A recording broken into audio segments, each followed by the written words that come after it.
నింగి, నేల, నీరు మూడు రకాలుగా భారత్ను చైనా అష్టదిగ్బంధనం చేస్తోంది.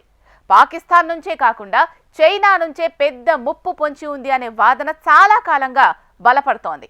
చైనా నుంచి వచ్చే ముప్పును ఎదుర్కోవాలంటే భారత్ సైతం ఐక్యరాజ్యసమితి భద్రతా మండలిలో శాశ్వత సభ్యత్వం సాధించాల్సిన అవసరం మరింతగా పెరిగింది. మోడీ సర్కార్ సైతం ఆ దిశగా ఎన్నో ప్రయత్నాలు చేస్తోంది. ప్రపంచ దేశాలు కూడా ఇండియాకు భద్రతా మండలిలో సభ్యత్వం ఇవ్వాల్సిందే అని తేల్చి చెబుతున్నాయి. కానీ ఆ దిశగా ఎలాంటి ముందడుగు పడ్డం లేదు. ఈ పరిస్థితికి కారణం ఎవరో తెలుసా? మళ్లీ డ్రాగన్ కంట్రీనే. ఇంతకు భారత్కు భద్రతా మండలిలో శాశ్వత సభ్యత్వాన్ని చైనా ఎందుకు అడ్డుకుంటోంది? ఈ ఎపిసోడ్లో జిన్పింగ్ ప్రభుత్వానికి జైశంకర్ ఇచ్చిన కౌంటర్ ఏంటి? భద్రతా మండలి సంస్కరణలను అడ్డుకుంటోంది ఎవరు? If you take UN Security Council reform, the biggest opposer is not a Western country. భారత్కు శాశ్వత సభ్యత్వంతో చైనాకొచ్చే ఇబ్బందులు ఏంటి? ఇంకా ఎన్ని దేశాలు చీకొడితే బీజింగ్లో మార్పు వస్తుంది?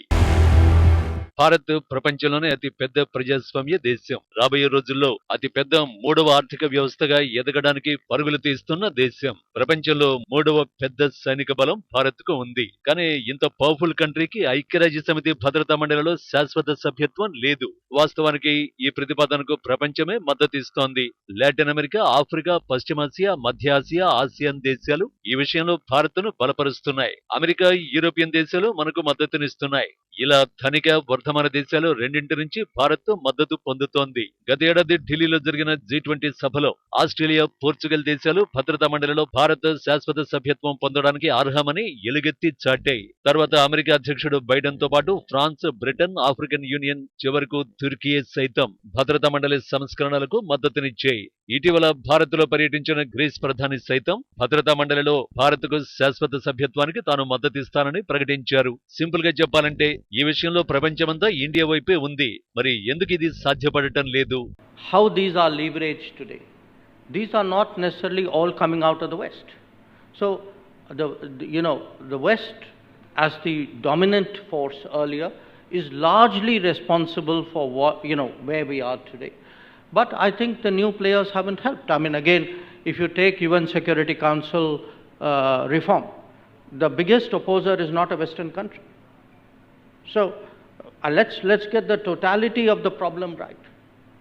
So I think the reality is we'll have to battle bit by bit. ప్రపంచంలో నేడు చాలా సమస్యలు పాశ్చాత్య దేశాలు సృష్టించినవే. కానీ ఐక్యరాజ్య సమితి భద్రతా మండలిలో సంస్కరణల్ని వ్యతిరేకించే అతి పెద్ద శక్తి మాత్రం పాశ్చాత్య దేశం కాదు. జైశంకర్ చేసిన ఈ వ్యాఖ్యకు అర్థం భద్రతా మండలి సంస్కరణలకు ప్రధాన అడ్డంకి చైనా ఒక్కటే అని. ఐక్యరాజ్య సమితి మొదలైనప్పుడు దాదాపు 50 సభ్య దేశాలు ఉన్నాయని గుర్తు చేసిన జైశంకర్ ప్రస్తుతం ఆ సంఖ్య 4 రెట్లు పెరిగిందన్నారు. భద్రతా మండలిలో కూడా వీటో అధికారం 5 దేశాలకే ఉండటం తగదని హితవు పలికారు. ఐక్యరాజ్య సమితి భద్రతా మండలిలో America, Britain, France, Russia, China దేశాలు శాశ్వత సభ్య దేశాలుగా ఉన్నాయి. వీటికి వీటో అధికారం ఉంది. మరో 10 దేశాలు తాత్కాలిక ప్రాతిపదికన 2 ఏళ్ల కాల పరిమితితో రొటేషన్ పద్ధతిలో భద్రతా మండలిలో కొనసాగుతూ ఉంటాయి. అయితే భద్రతా మండలిలో సంస్కరణలు చేపట్టాలని భారత్ ఎంతో కాలంగా డిమాండ్ చేస్తోంది. 4 శాశ్వత సభ్య దేశాలు భారత్ కు మద్దతుగా నిలుస్తున్నప్పటికీ చైనా ఒకటే అడ్డుపుల్ల వేస్తోంది. ఎందుకంటే భద్రతా మండలిలో భారత్ కు శాశ్వత సభ్యత్వం వచ్చిన రోజే అంతర్జాతీయంగా డ్రాగన్ పతనం మొదలవుతుంది. నిజానికి భద్రతా మండలిలో శాశ్వత సభ్యత్వం డిమాండ్కు ప్రధాన కారణం వీటో అధికారమే. గత ఏడాది కూడా భారత్ ఇదే విషయమై విమర్శలు చేసింది.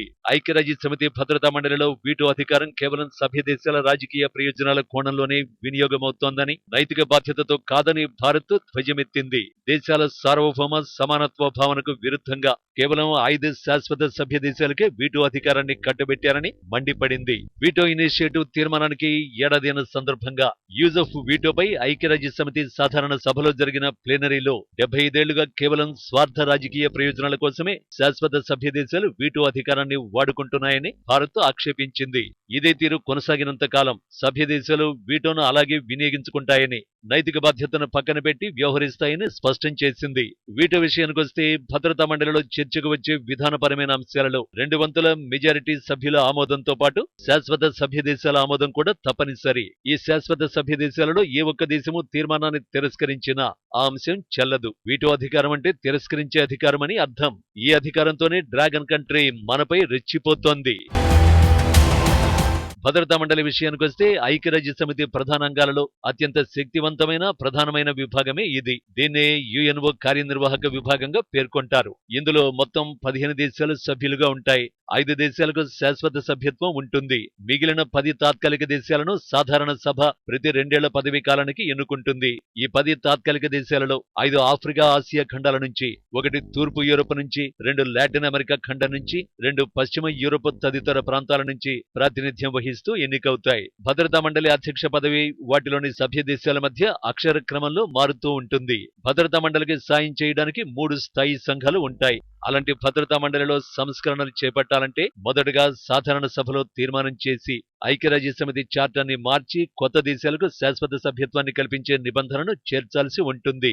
లేదా యుఎన్ఓ భద్రతా మండలిలో ప్రస్తుతం ఉన్న శాశ్వత సభ్య దేశాలకు కల్పించే వీటో అధికారాన్ని రద్దు చేయాలి. ఈ రెండింటిలో దేన్ని మార్చినా భారత్ డిమాండ్ చేస్తున్న సంస్కరణలు మొదలైనట్లే.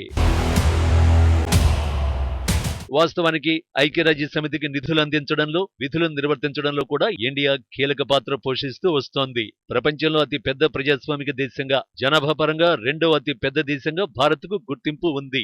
ఇటీవల ప్రధాని మోడీ సైతం భారత్కు యుఎన్ఓలో శాశ్వత సభ్యత్వం ఎప్పుడు అనే అంశంపై స్పందించారు.